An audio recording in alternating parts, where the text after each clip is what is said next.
Assalamualaikum warahmatullahi wabarakatuh. Kami dari kumpulan 4 yang ingin membentangkan mengenai topik impak media sosial iaitu aplikasi TikTok terhadap golongan remaja. Justru itu, izinkan saya untuk memperkenalkan ahli kumpulan saya. Yang pertama, saya sendiri, Nurfara Akilah binti Semaran. Seterusnya, Nordini Akilah binti Afendi, Aimi Ismahani binti Hamaidi, Nurul Afikah binti Hashim, dan last sekali Nur Masyita Aisyah binti Maradi. Sebelum kita teruskan dengan topik kita pada hari ini, kita saksikan terlebih dahulu video TikTok mengenai isu semasa yang telah kami sediakan. Saksikan. Seperti yang kita telah lihat tadi, betapa bersyukurnya mereka dan memanai laungan takbir sepenuh hati mereka. Allahu Akbar. Akhirnya mereka dapat beraya dan kemenangan berpihak kepada umat Islam. Perkara ini berlaku apabila Israel umum genjatan senjata tanpa syarat pada pagi Jumaat jam 7 waktu Malaysia dan jam 2 waktu Gaza. Tetapi tidak sampai 24 jam Israel memungkiri janji. Na'udzubillah min zalik. Inilah yang berlaku selepas Israel memungkiri janji. Tidak sampai 24 jam pun rakyat Palestin menyambut perayaan. Allahu Akbar. Al-Aqsa diserbu dan berlakunya pertembungan di antara tentera Israel dan rakyat Palestin. Diorang bawa peluru getah dan bom pemedih mata. Memang tidak berperi kemanusiaan. Keep on fighting and praying, guys. Doa itu senjata orang mukmin. #FreePalestine. Alright, kita teruskan dengan pengenalan.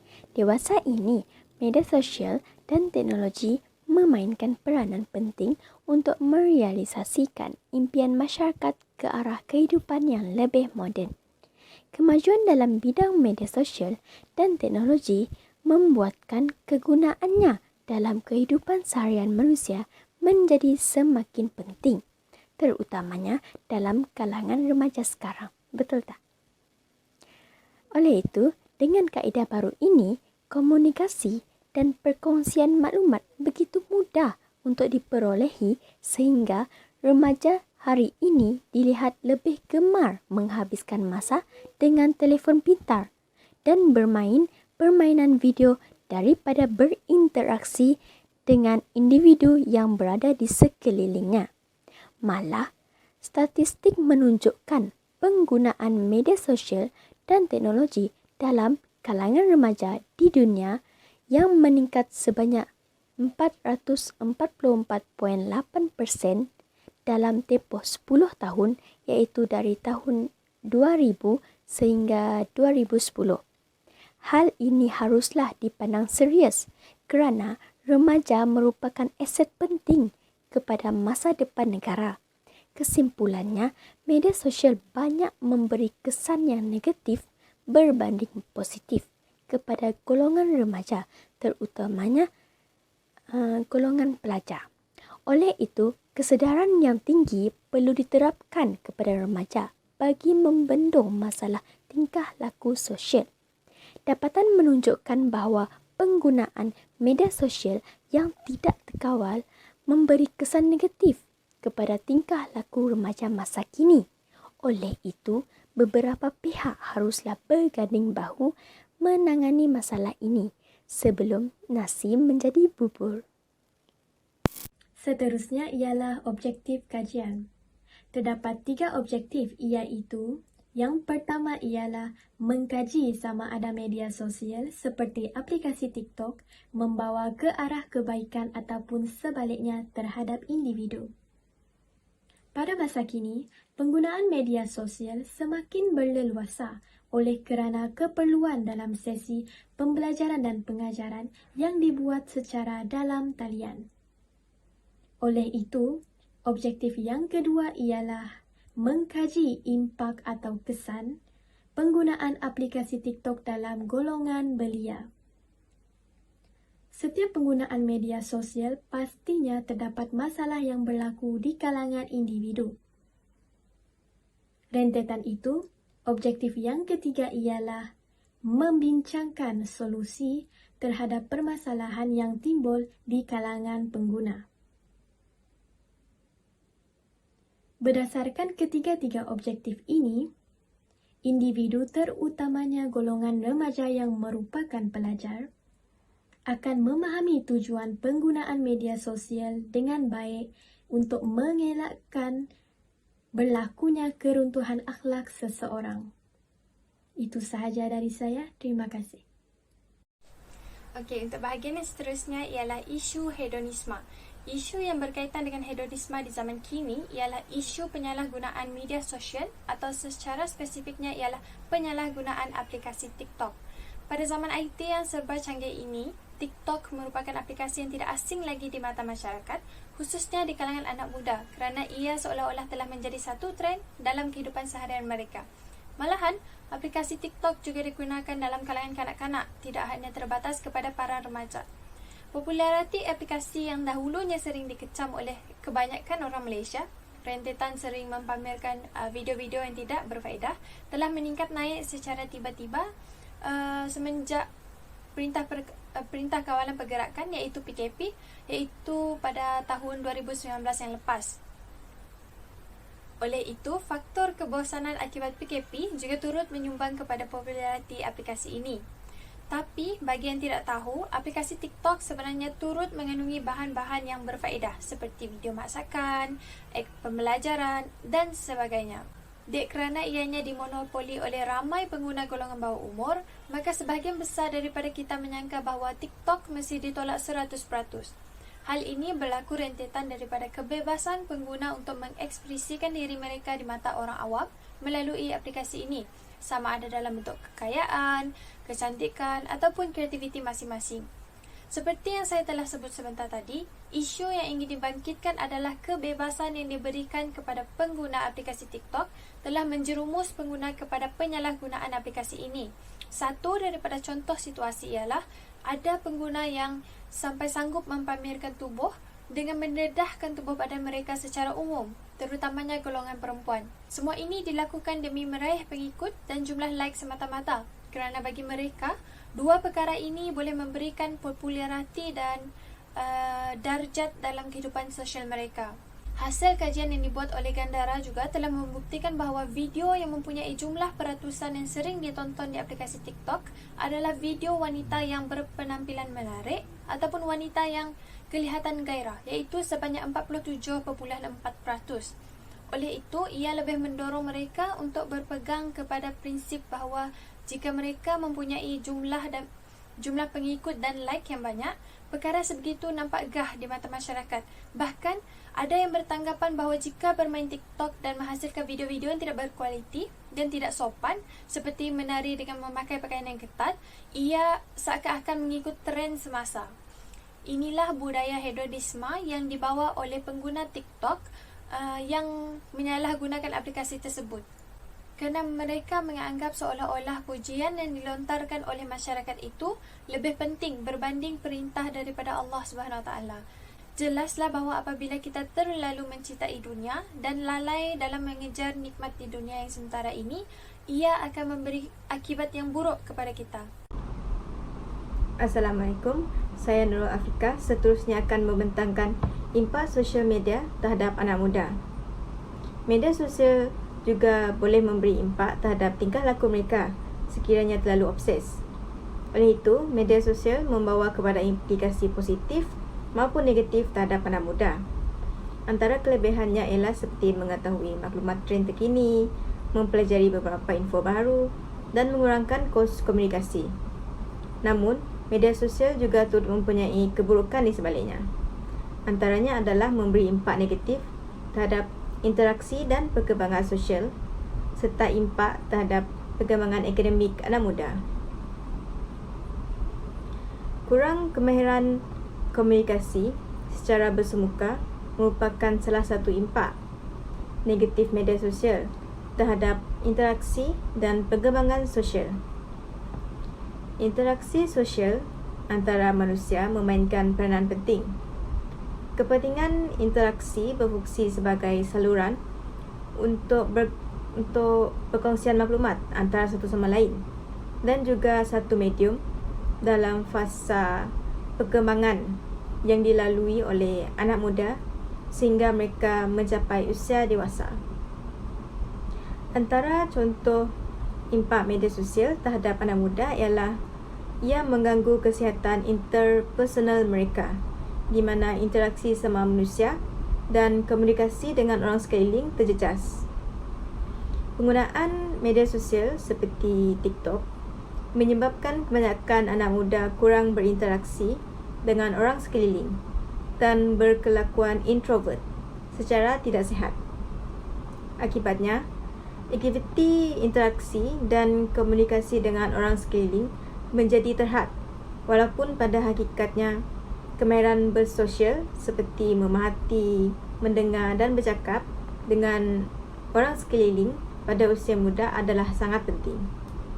Seterusnya, perkembangan sosial hubungan anak muda tidak terhad kepada rakan sebaya sahaja, kerana pengaruh media sosial ini turut memberi kesan terhadap komunikasi dan hubungan sosial mereka dengan ibu bapa. Jelaslah bahawa teknologi moden kini mengambil alih bentuk interaksi sosial antara ahli keluarga dan telah mewujudkan jarak antara anak dengan ibu bapa. Media sosial yang dijadikan sebagai medium interaksi juga dapat dilihat dari segi pemaparan aktiviti negatif, iaitu daripada pendedahan nilai-nilai yang tidak bermoral.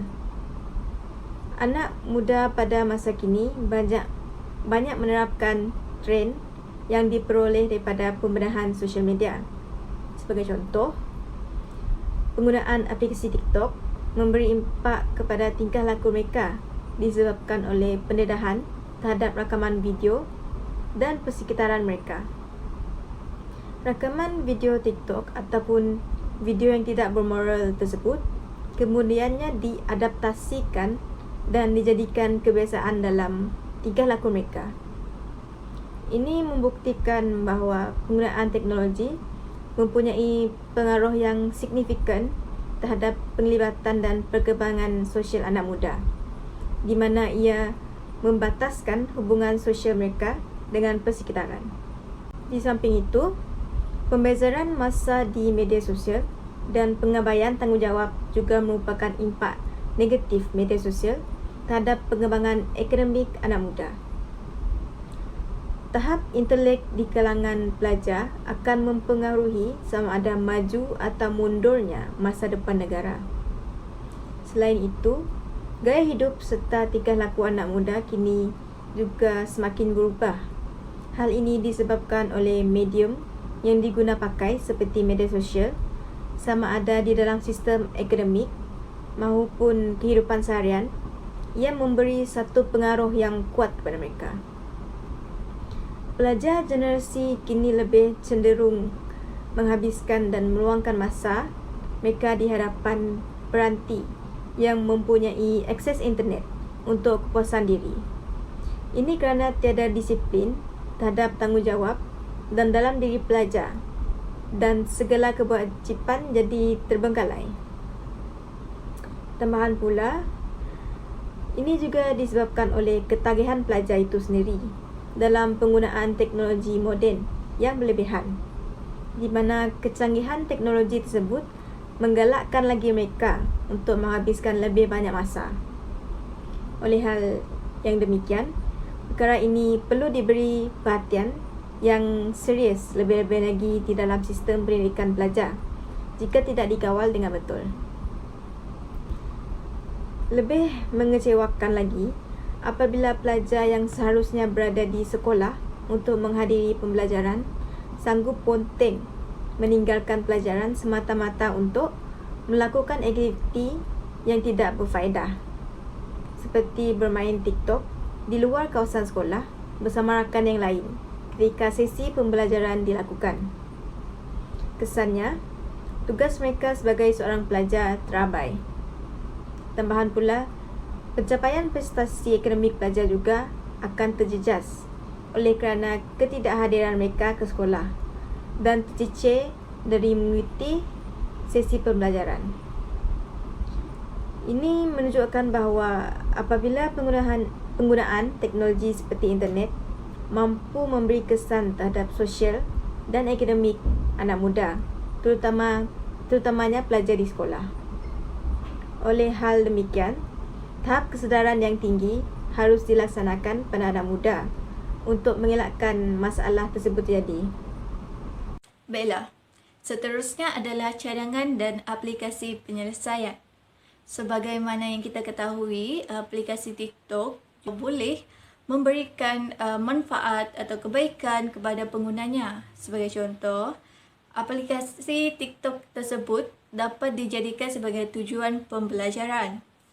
Kita boleh lihat ramai yang mempunyai pengalaman atau ilmu pengetahuan cuba untuk membuat kandungan video untuk berkongsi ilmu pengetahuan yang mereka ada atau pengalaman yang mereka ada kepada orang ramai.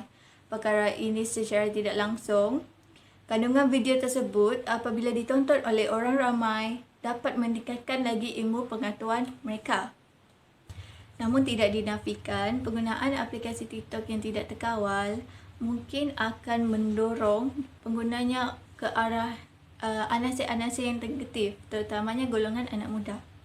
Hal ini kerana golongan anak muda lah yang mudah terpengaruh kepada trend-trend yang popular dalam aplikasi TikTok tersebut.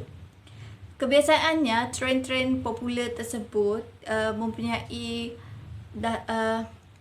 unsur-unsur yang negatif dan keburukan serta tidak bermanfaat untuk diikuti. Faktor-faktor yang kita boleh lihat mengapa golongan anak muda ketagih kepada media sosial adalah berdasarkan hasil kajian daripada ketagihan penggunaan media sosial 2021, di mana hasil kajian tersebut menyatakan dua faktor utama adalah disebabkan yang pertama penggunaan internet, yang kedua adalah hiburan. Yang pertama, penggunaan internet. Penggunaan internet secara dasar umumnya, internet adalah merupakan asas penting dalam kalangan masyarakat masa kini. Hal ini disebabkan teknologi yang semakin canggih, moden, memerlukan internet untuk penggunaan teknologi tersebut. Selain itu, hiburan. Kebanyakannya masyarakat kini mencari hiburan dengan melihat tontonan video yang dihasilkan dalam kandungan dalam aplikasi TikTok. Hal ini kerana video yang terdapat dalam aplikasi TikTok tersebut kadang-kadang bersifat menarik perhatian serta kreatif serta kadang-kadang berunsurkan lucu. Maka cadangan yang boleh saya ketengahkan untuk mengatasi ketagihan media sosial dalam kalangan anak remaja adalah dengan latihan dan dorongan daripada ibu bapa. Ibu bapa haruslah melatih anak-anaknya untuk melihat atau menonton kandungan di aplikasi TikTok yang berunsur manfaat, yang mempunyai kandungan manfaat atau berunsurkan pendidikan. Ibu bapa juga haruslah memantau penggunaan media sosial dalam kalangan anak-anak. Sebagai contoh, anak-anak haruslah menyiapkan kerja sekolah terlebih dahulu sebelum menggunakan aplikasi media sosial. Hal ini supaya mereka mengejarkan perkara yang penting dahulu sebelum mencari hiburan. Selain itu, cadangan yang kedua adalah anak muda masa kini haruslah mempelajari pengurusan masa yang bijak. Mereka haruslah membuat jadual di mana mereka haruslah melaksanakan tugas-tugas yang penting dahulu sebelum menggunakan aplikasi media sosial. Dan mereka haruslah menghadkan penggunaan media sosial dengan meletakkan berapa jam untuk mereka menggunakan media sosial tersebut. Seterusnya adalah penambahbaikan. Pelbagai pihak haruslah mewujudkan belia bersifat positif dan berintegriti tinggi. Hal ini supaya anak remaja yang menggunakan media sosial bersifat tanggungjawab. Mereka tidak berkomen atau membuat komen yang berunsur negatif atau boleh dijadikan sebagai cyberbully. Dan mereka haruslah melatih diri untuk melihat kandungan yang positif. Serta apabila melihat kandungan video yang kurang bermanfaat atau mempunyai unsur-unsur negatif, mereka ini boleh menegur tapi secara berhemah. Selain itu, penambahbaikan yang kedua adalah menggiatkan pembangunan video yang berunsurkan pendidikan, di mana golongan anak muda yang mempelajari ilmu-ilmu tertentu atau bidang-bidang yang tertentu mempunyai ilmu pengetahuan yang lebih mendalam atau luas mengenai perkara tersebut.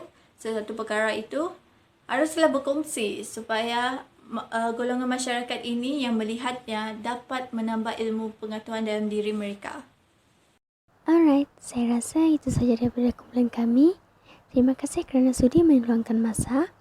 Sekian, wabillahi taufiq wal hidayah. Wassalamualaikum warahmatullahi wabarakatuh.